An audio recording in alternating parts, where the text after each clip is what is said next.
time to finish this. Kill the bastard, right now. Jeffrey Hawk makes his move, rounds the corner of his trailer. He squints, sees footprints in the soft ground. Bingo. Crouches low, belly skimming over the dirt.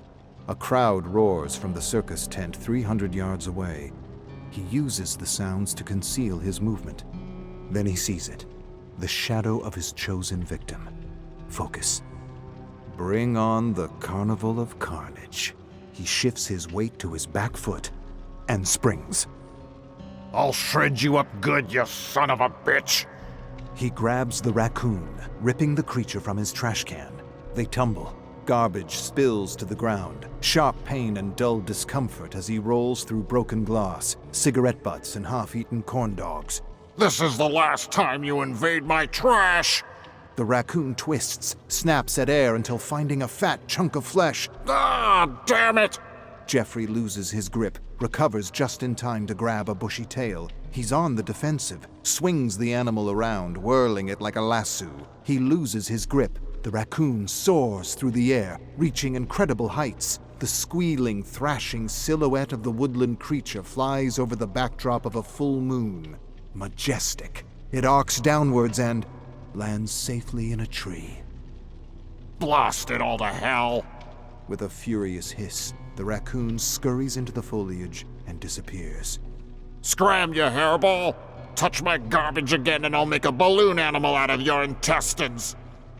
He wipes a smear of blood onto his pants. A blaring of trumpets rings through the night, coming from the circus tent in the distance. The acrobats are taking the stage. He had nearly forgotten his plan. There's hope for this night yet.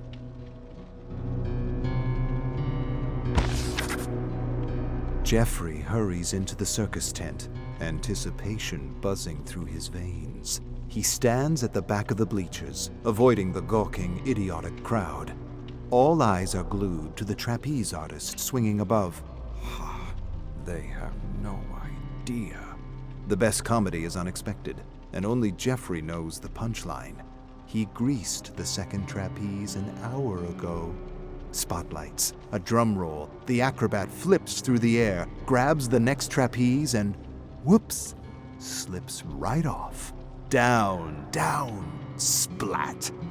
The sudden and exhilarating crunch of breaking bones, but nothing compares to the splat. The splat makes it all worth it, like a ripe tomato thrown against the wall, and then silence. 100 people in shock.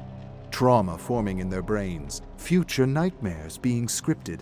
The moment broken by a single woman's scream, followed by 100 more. Jeffrey can't hold it in any longer. He bellows laughter, nearly suffocates with glee. No one can hear over the turmoil. Half the crowd rushes to the exit, needing air, needing to be sick, needing a stiff drink. What a show! Jeffrey chuckles, wipes his tears, and then, oh my, his eyes glaze over. So many fingers pass by, hundreds of them. He's a kid in a candy shop, and the possibilities are measured by the handful.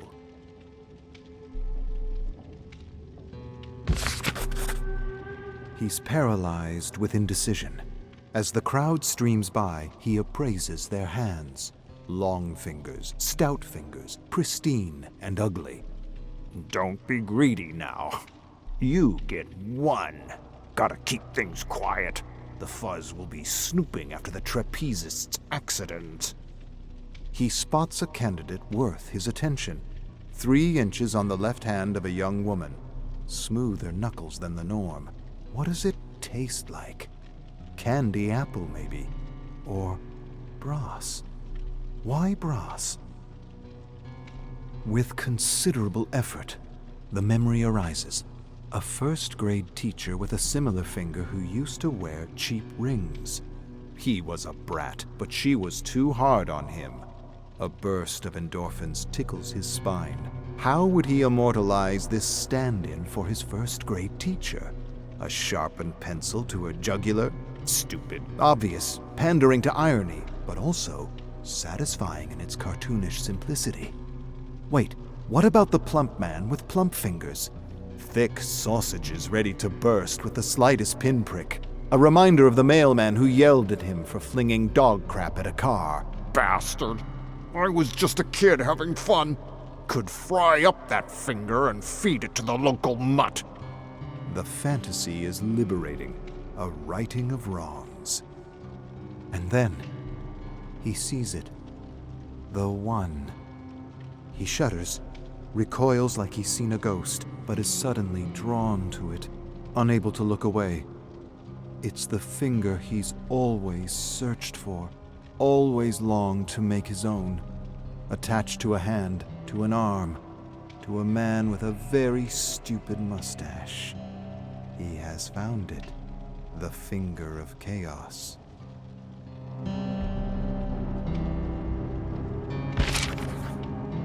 Jeffrey is fixated on the mustached man's finger as he walks by. So close he can taste the alcohol-soaked sweat between the joints. He knew a finger just like it, in a different life, before the circus. He's 7 years old, in his bedroom, playing with a plastic army man. He throws it against the wall, bites its head till his tooth hurts. But then, the unexpected. Chaos awakens. His father shouts from the living room with a booming voice. Jeffrey retreats to his closet. He hears his father coming down the hall, each step louder. Hide! He buries himself under a pile of dirty clothes and shuts his eyes. The closet door swings open. The odor of cheap beer floods in as a large hand grabs him, pulls him. Why? Why, you little shit? Branson says you kicked his damn dog. That true? Jeffrey's too afraid to say the words forming in his head. It's true. I walloped the smelly mutt good. Don't know why. Just something like a reaction. Don't get twisted about it. Ain't nothing different I could have done. His father shoves his finger straight into Jeffrey's face. Speak up, you damned idiot! You think I want to be stuck with you? The finger. Thick, oddly straight. A knuckle with ridges upon ridges of loose skin. A chipped nail that lends it personality. Your mom would have hated you. You listening? Jeffrey can't look his father in the eyes. He retreats to his imagination. Hack off his finger, Jeffrey. Make Dad cry. Make the blood spurt. Point the finger right back in his face and laugh. Laugh, Jeffrey. His father looks ready to burst as his face reddens. This funny to you? You some kind of clown? Keep laughing and see what happens. And though Jeffrey fears his punishment, he can't get the bloody thoughts out of his head. So he laughs and laughs. Jeffrey examines Mustache's finger as the crowd jostles around the circus tent. On his hand, a finger, thick, oddly straight, knuckles with ridges of loose skin, and yes, even a chipped nail. It may not be the original, but damn, it'll do nicely.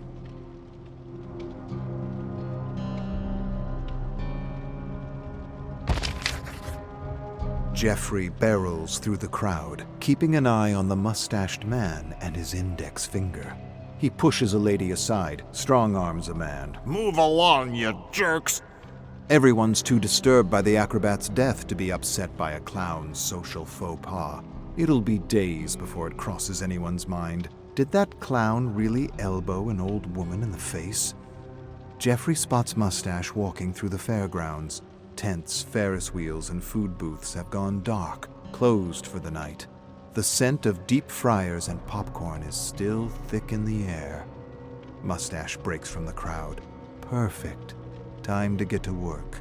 Jeffrey disappears into cover. Despite his size, despite his bright, gaudy clothing, he naturally slinks through the shadows. His anger over the raccoon infiltrating his garbage has fizzled away. There is only one creature of the night that lives here. His name is Jeffrey Hawk. The hunt begins. This is Jeffrey's moment. The anger and revulsion fades, if only for a few minutes, allowing him to exist in comfort. He doesn't stumble or slow as he stalks through the deep darkness. Take sure, steady steps. He wants to remember this moment. It's simple. One man with a wonderful finger. One clown that's going to kill him. If only that was the whole of history, the entirety of existence. Wipe out the jealousy, betrayal, and greed, the tax collectors and nosy neighbors, the dogs that bark all night, the women who lead men on, the endless stream of cars and the suitcases full of lies. Erase the whole overwhelming thing, the pain that ties it together. He doesn't want to be part of it. He was never good at it anyway. Leave one simple moment. A clown, a man, and a murder. He's jolted from his tranquility as a branch snaps underneath his foot. 30 paces ahead, Mustache straightens up like a meerkat, swings his head around. He knows something's out there, something unseen. Hello? Please, someone there? I don't know what's happening. Jeffrey chuckles. Neither do I.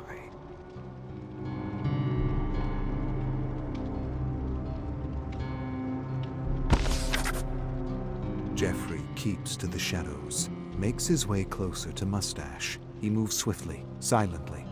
Almost silently, he hacks into his sleeve and spits a mass of phlegm into the dirt, wheezes. Could use a smoke and a shot of something. Bah, keep moving. Skulks past the cotton candy stand and around the fortune teller's tent. No use drawing it out any further. It's time. Bring on the clown. Jeffrey paces slowly from the shadows, large, imposing, smeared in grease paint, wearing a ridiculous coat of stripes, polka dots, and patches. And the blade, beauty in simplicity. That's all it takes. Mustache squeals like a pig and scurries, all according to plan. Corral him past the pony stables, around the freak show, and cut him off. Give him nowhere to run but the haunted hostel, and really have some fun with the chump. Mustache sprints towards the rundown shack, covered in spatters of red paint and cheap imitation spiderwebs. But then, he turns. Beelines away from the haunted hostel and towards, no, not that. The fun house of friendship. All the makeup in the world can't cover the disgust. A deep, resigned sigh. Jeffrey stands in front of a bright pink and blue building painted in smiling, cartoonish faces of giraffes, elephants, and bears. A sign on the front says, 50 cents admission. You're in for a ton of safe, friendly fun. Oh, damn it all.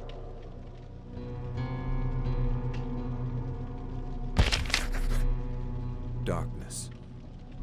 Jeffrey hears Mustache bumping around up ahead, but can't see a thing. He fumbles with wires, jams them at a wall, searching for an outlet. Bingo. Colorful lights flood over him. Playful music fills the area. An animatronic dog stares at Jeffrey with dead plastic eyes. Let's be friends. Jeffrey delivers a solid kick to the dog's chest. Let's be Moving on.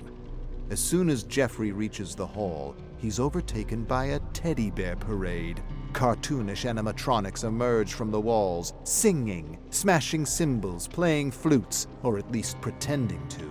Crackling music plays from speakers above, singing a stupid song about hugs, bringing the world together. Jeffrey elbows his way past Billy Bear and Dingles, buries a blade into Laffy's neck, gets tangled up by Terry Tickle's outstretched arms, smashes off Popo's lower jaw. Before he knows it, he's waist-deep in the ball pit canal, navigating the balloon forest. And that's where he finds Mustache, hiding at the feet of an animatronic tiger wearing a British Guards uniform. Oh, bah! The longer you cower behind Sir Cuddlepuss, the more I'm gonna make this hurt. Mustache makes a run for it. Jeffrey pulls a bottle of Afterpeace tonic from his inner pocket, gives it a swirl, and hucks. Glass shatters. A thick cloud of fumes envelop Mustache. The man stumbles and coughs, looks around in confusion, crisscrosses his feet as if each one wants to go a separate way. Jeffrey socks the idiot in the side of the head, knocking him unconscious. Time to go home.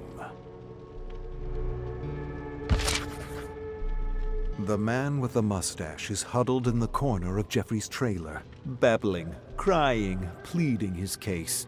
Jeffrey isn't listening. All he sees is the finger and the puddle at Mustache's feet. Jeffrey knows what it means. The man's realized he has one chance at survival, and his fight or flight just kicked in. But Jeffrey doesn't care. He knows he's already won. The finger of chaos is as good as his.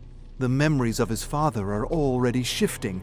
A large, horrible man towering above, bellowing. No, that isn't it. Think, Jeffrey. A weak, slouching alcoholic, stammering and slurring, too pathetic to control him. The outbursts? Nothing but the fury of a coward. The parody of a powerful man. A joke. Mustache jumps up, reaches for the bottles of chemicals on the counter. Predictable. Jeffrey bellows laughter as he grabs the man's neck and slams him to the floor. Puts his full weight onto Mustache, grips his throat and squeezes. You want to play with chemicals, do ya? I don't even know what'd happen if those mixed. Hallucinations, euphoria, uncontrolled flatulence, death.